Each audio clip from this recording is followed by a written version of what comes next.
Hello everyone, নমস্কার সকলকে। মিষ্টি কথার সঙ্গে আরও একটা দিন শুরু করার জন্য তোমাদের অনেক অনেক ধন্যবাদ।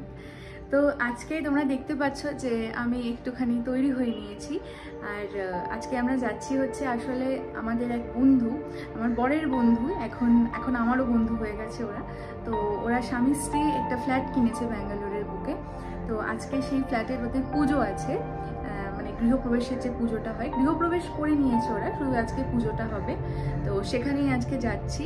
তো এখন আমরা বেরিয়ে যাব, আর অনেকটা দূর যেতে হবে, অনেক দূর স্কুটি চালাতে হবে অভিকে। প্রায় এখান থেকে আমার বাড়ি থেকে প্রায় এখন ট্রাফিক সব কাটিয়ে যেতে 45 মিনিট 40 মিনিট তো লেগেই যাবে, 8 ঘন্টার রাস্তা। ব্যাঙ্গালোরের ট্রাফিক তো বিশ্বসেরা। তো যাই হোক, সেই জন্য এখন বেরিয়ে পড়বো। আর আমি এখন অভি গেছে স্নানে, তো আমি অলরেডি স্নান টান করে রেডি হয়ে নিয়েছি। এবার একটু পুজো করবো, আজকে তো বৃহস্পতিবার, পুজোটা করে তারপর বেরোতে হবে। তো পুজো করে নিই আর তারপরে বেরিয়ে পড়ি। আর আরও একটা কথা, সেটা হচ্ছে যে এই যে তোমরা দেখছো আমি আজকে এই জামাটা পরেছি, এটা আমার বাবার দেওয়া। আমি যখন বিয়ে হয়ে চলে আসছি সেই সময়তে হয় না যে বাবা মা কিছু জামা কাপড় দিয়ে দেয় মেয়েকে, যে শ্বশুরবাড়ি গিয়ে পরবে। কারণ মেয়েরা তো এসে শ্বশুরবাড়িতে এসে প্রথম দিনই মানে তাদের জন্য রেডি করা জামা কাপড় থাকে না, তাই বাবা মা গুছিয়ে পাঠায়।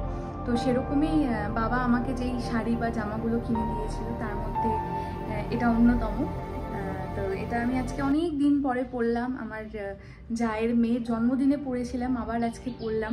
আমার আইবুড়ো অবস্থায় বাবার কিনে দেওয়া এটাই আমার লাস্ট জামা। মানে এরকম আরও কয়েকটা আছে এরকম জামা শাড়ি, তো সেগুলোর সাথে আমার সবসময় একটা মেমোরিজ জড়িয়ে, যে মানে যখন বাবার টাকায়, মানে বাবা যখন আমাকে চালাতো তখন এর কিনে দেওয়া।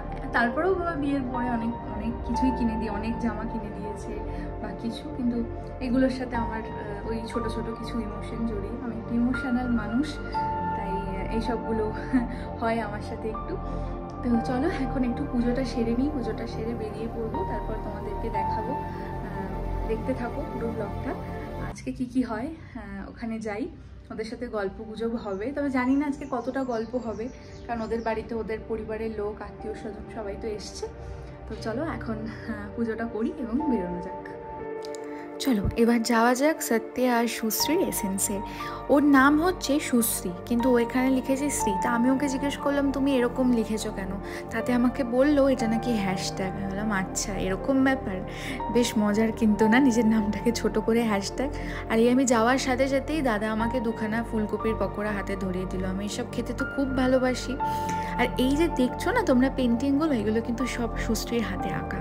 ওরা প্ল্যান করেছে যে ওরা বাইরে থেকে কোনো কিচ্ছু না কিনে, আর্টিফিশিয়াল কোনো কিছু না লাগিয়ে নিজের হাতের আঁকা সুশ্রী লাগাবে। ও অসম্ভব সুন্দর আঁকতে পারে, তো ও নিজের পেন্টিংগুলোকে এরমভাবে লাগিয়েছে। আর যাওয়ার পর তো এখানে আমাদেরকে এক প্লেট ভর্তি ফল, তারপর লাড্ডু এইসব দিল। তা আমি এখন একটু মিষ্টি খাওয়াটা কমিয়েছি, তো একখানা লাড্ডু আমি আর অভি দুজনে হাফ হাফ করে খেলাম। প্লেট ভর্তি করে ফল দিয়েছে, একটা ফলেও সে হাত দিচ্ছে না। তা আমি টুকটুক করে গল্প করতে করতে সব খেয়েছি। আমার খুব ভাল লাগলো ওদের এত সুন্দর ছিমছামভাবে সাজানো, আর এত কম বয়সে দুজনে মিলে এরম একটা ফ্ল্যাট কিনেছে। সত্যি এটা তো অ্যাপ্রিসিয়েট করতেই হয়, নিজেদের টাকা জমিয়ে এত সুন্দর একটা জিনিস ওরা করতে পেরেছে। আমার সত্যি খুব ভাল লেগেছে। যেদিন প্রথম জানতে পেরেছি ওরা ব্যাঙ্গালোরে একটা ফ্ল্যাট কিনছে, সেদিন থেকে আজও আমি ওদেরকে বলেছি যে আমি সত্যিই তোমাদের জন্য ভীষণ খুশি যে তোমরা জীবনে এত বড় একটা অ্যাচিভ করেছো। তবে আমি ওদের ফ্ল্যাটটা পুরো ঘুরিয়ে দেখালাম না, কারণ এটা ওদের প্রাইভেসির ব্যাপার, তো আমি ওদেরকে জিজ্ঞাসাও করিনি। চলো তোমাদের দেখাই ওদের ব্যালকনিটা। ওদের বাড়িতে মোট 3খানা ব্যালকনি আছে, আর কি সুন্দর দেখো, মানে রাস্তার ঠিক ওপরেও না, আবার বেশ সুন্দর এখান থেকে ভিউটাও দেখা যায়। আর এই যে ছোটো ছোটো নেটগুলো লাগিয়েছে না, এগুলো হচ্ছে পায়রার জন্য। পায়রা এসে নাকি বড্ড অনিষ্ট করে, তাই জন্য ওরা এইগুলো লাগিয়েছে। তা আমি আবার একটা ডিল করে এসেছি আসার সময়, বলেছি যে আমি কিন্তু একদিন আসবো, সন্ধেবেলা তোমাদের ওই ব্যালকনিতে বসে 1 কাপ চা বা কফি নেব, আর সাথে একটু পকোড়া নেব, আর বসে জমিয়ে আড্ডা দেবো। তাতে ওরা বললো হ্যাঁ অলওয়েজ ওয়েলকাম, তুমি যেদিন ইচ্ছা চলে আসো, এই প্ল্যানটা কিন্তু হয়ে যেতেই পারে। আর কি ছোট্ট ছোট্ট সুন্দর সুন্দর চারা গাছ লাগিয়ে। না এবার কিন্তু বেরোতে হবে খেয়ে দে, অভির কিন্তু সন্ধেবেলা অফিস আছে। কত খাবার দিয়েছে দেখো, আমি তো সব খেতে পারবো না, বাড়িতে আমি নিয়ে যাব, আমি খাবার দেখেই ওদেরকে বলে দিয়েছি। আতে হ্যাঁ বাই। Bye bye. चलो ठीक है, बाय बाय। কিছুটা সময় ওদের সাথে কাটিয়ে সত্যি খুব ভালো লাগলো।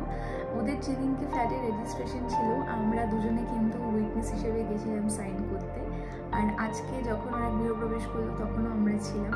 সত্যি ভীষণ ভালো লাগলো ওদের এই এত সুন্দর একটা দিনে ওদের এরকম একটা অ্যাচিভমেন্ট, ওদের পাশে থাকতে পেরে। আর তোমাদেরকে অনেক অনেক ধন্যবাদ আমার ভিডিওটা সম্পূর্ণ দেখার জন্য।